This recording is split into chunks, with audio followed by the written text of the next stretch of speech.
तो आप सभी जानते हैं कि आज दूसरे रोज़ की कार्रवाई जो है वो इख्तिताम पजीर हुई जम्मू कश्मीर में। जिस तरह से आप जानते हैं बजट सेशन चल रहा है, लेकिन हमारे साथ इस वक्त बात करने के लिए एमएलए अनंतनाग ईस्ट रियाज अहमद साहब जो है वो मौजूद है। इन्होंने कुछ मुद्दे उठाए, कुछ जो है एक अहम मुद्दे पे उन्होंने जो है सवाल भी किया, बात भी की। तो पहले इनसे वो जानते हैं कि आज जिस तरह से आपने हाउस के सामने एक मुद्दा रखा, क्या कहेंगे उस मुद्दे के हवाले से? एक पॉइंट ऑफ इंफॉर्मेशन के तहत मैंने हाउस को इतला दी, क्योंकि चीफ मिनिस्टर साहब बैठे हुए थे, कि मैंने कुछ फ़ोन गोपालपुरा शंगस से ये रिसीव किए, जिनमें ये एजाज़ खान और नवीद इम्तियाज़ अहमद खान ने मुझे बताया कि उनके दो बच्चे एजाज़ खान और जिनके दो बच्चे अदनान खान और नवीद खान को किसी चंडीगढ़ वाली एजेंसी ने थाईलैंड नौकरी से में लिया हुआ था, लेकिन थाईलैंड पहुंचते उनको किसी बॉर्डर को क्रॉस करने के लिए ज़बरदस्त की जा रही थी, जिस पर उन्होंने एहतजाज किया। एहतजाज करने के बाद वहाँ कोस्ट गार्ड जो मौजूद थी वो हरकत में आए, उनको अपनी तहवील में ले लिया ताकि इनकी हिफाजत हो जाए। अब मैं चाहता हूँ कि ये सरकार, चीफ मिनिस्टर साहब, ये मसला MEA के साथ उठाए ताकि इन बच्चों को बहिफाजत अपने घर लाकर घर वालों को राहत दी जाए। चीफ मिनिस्टर साहब ने क्या कहा इस हवाले? चीफ मिनिस्टर साहब ने डिटेल्स मुझसे मांगी, मैंने डिटेल्स फराहम की, और इसके अलावा असम्बली सेक्रेटरीट से भी मुझे डिटेल्स मांगी, जो मैंने फराहम की। काम शुरू हो गया है। अक्सर नौजवान जम्मू कश्मीर से नौकरी के सिलसिले में, रोज़गार के सिलसिले में बाहर जाते हैं। कई नौजवानों को इस तरह की परेशानियाँ आती हैं, तो इनके लिए किस तरह के इक़दाम किए जाने चाहिए? देखिए, ये पहला वाक़ा नहीं है, इससे पहले भी कई वाक़े हुए हैं, लेकिन कुछ रिपोर्ट है, कुछ रिपोर्ट नहीं हुए हैं। ये बेरोज़गारी की भरमार है। बेरोज़गारी कहाँ नहीं है, लोग बेचारे किसी तरीके से भी रोज़गार कमाने के लिए बाहरी मुल्कों में जाना चाहते हैं, लेकिन अब ये सरकार के लिए ज़िम्मेदारी बनती है, ख़ासकर सेंट्रल गवर्नमेंट के लिए, कि ऐसी एजेंसीज़ को सामने लाए जिनकी एक रजिस्ट्रेशन हो, जिनकी अकाउंटेबिलिटी हो, और जो मशरूम ग्रोथ हुआ है इन एजेंसीज़ का, जो फ्रॉड भी कोई हैं, उनको बंद करने की कोशिश और इन्वेस्टिगेशन शुरू होनी चाहिए। मैं यहाँ की सरकार से भी यही मुतालबा करूँगा कि जहाँ जहाँ भी ये फ्रॉडस्टर्स हैं उनको बाहर निकाला जाए, उनको बैन लगाया जाए, और जो जेन्युइन है, जो जेन्युइन तरीके से गवर्नमेंट की देख रेख में काम करेंगे, उन्हीं को बाज़ाब्ता। 6 से 7 साल के गैप के बाद जम्मू कश्मीर की पॉपुलर गवर्नमेंट जो है वो बजट ला रही है, और बजट को हम सिर्फ यानी मालियाती जो दस्तावेज़ होता है उसके तौर पर नहीं देखेंगे। लोगों की उम्मीदें वाबस्ता है, बेरोज़गार नौजवान हैं, यहाँ डेली वेजर्स है, नीड बेस या कॉन्ट्रेक्चुअल्स है, या दीगर लोग हैं।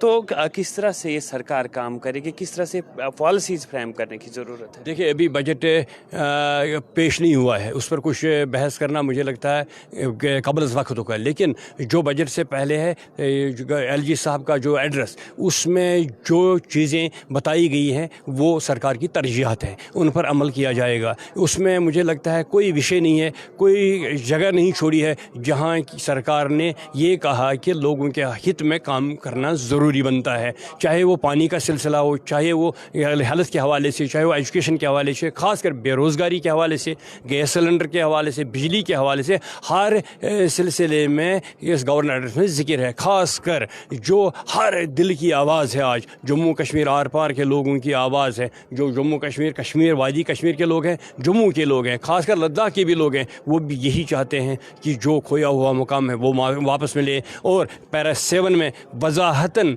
हमारी सरकार ने जिक्र की है कि ये फुल फ्लेजेड स्टेट को रेस्टोर करने के लिए सरकार कोशां है, और इंशाल्लाह अनकरीब वक्त करीब में ये हदफ हमें हासिल होगा। मैं तमाम जितने भी लेजिस्लेटर्स हैं उनसे यही कहना चाहूँगा, आप जम्मू कश्मीर के वासी हैं, आप में कोई गैर रियासती नहीं है। अगर एक दिन भी हमें लेट हुआ ये रियासत मिलने में, शायद हमारी आने वाली पौध हमें माफ़ नहीं करेगी, और जितना दूर हम रियासत से जाएंगे, रियासत मिलने से जाएंगे, उतना दूर हम तरक्की से जाएंगे, क्योंकि फिर हम मुकाबला दूसरी 28 रियासतों से नहीं कर सकते हैं। ये पहली बार हुआ है कि एक रियासत को यूटी बनाया गया है, एक दर्द वाला मामला है, लेकिन मेरी सब मेंबरान असम्बली से गुजारिश है, एक होकर अपने चीफ मिनिस्टर साहब के साथ खड़ा रहेंगे ताकि ये हदफ जल्दी हासिल हो जाए। स्पेशल स्टेटस पे आज सजाद गनी लोन ने वॉकआउट किया और इस पर आप क्या कहेंगे? देखिए, सजाद साहब वॉकआउट करे या क्या करे, या ये तो स्पेशल स्टेटस अगर डिफाइन करे तो होता क्या है, कोई खसूसी पोजीशन 370 में मिली हुई थी। अब ये नंबर पर लड़ाई कर रहा है बस सुर्खियां बटोरने के लिए, अपने कॉन्स्टिट्यूएंट के लोगों को ये बताने के लिए मैं आपका खैर खाऊं। मैं सजाद साहब को ये कहूँगा, जनाब आप कहेंगे स्पेशल स्टेटस में ज़मीन का तहफ़्फ़ुज़ आता है, नौकरियों का तहफ़्फ़ुज़ आता है, आपकी इज्जत और तशक्कुस का तहफ़्फ़ुज़ आता है, तो इसके अलावा और क्या था उसमें? यही था, और यही कॉन्स्टिट्यूशन में अगर इम्प्लीमेंट किया जाए और इनकॉर्पोरेट किया जाए तो हम हिंदुस्तान के शुक्रगुजार रहेंगे। उनका मानना है रेजोल्यूशन पास किया गया, उसका क्या हुआ जैसे पिछले सेशन की बात? देखिए, हमारा जो हद अख्तियार था हमारी सरकार का, ये इसका हमारी चीफ मिनिस्टर साहब का बोल्ड स्टेप था कि ये बोल्ड स्टेप उठाया और रेजोल्यूशन को पास करवाया। हमारा काम था रेजोल्यूशन पास करना, इसको एक्सेप्ट करना, इम्प्लीमेंट करना,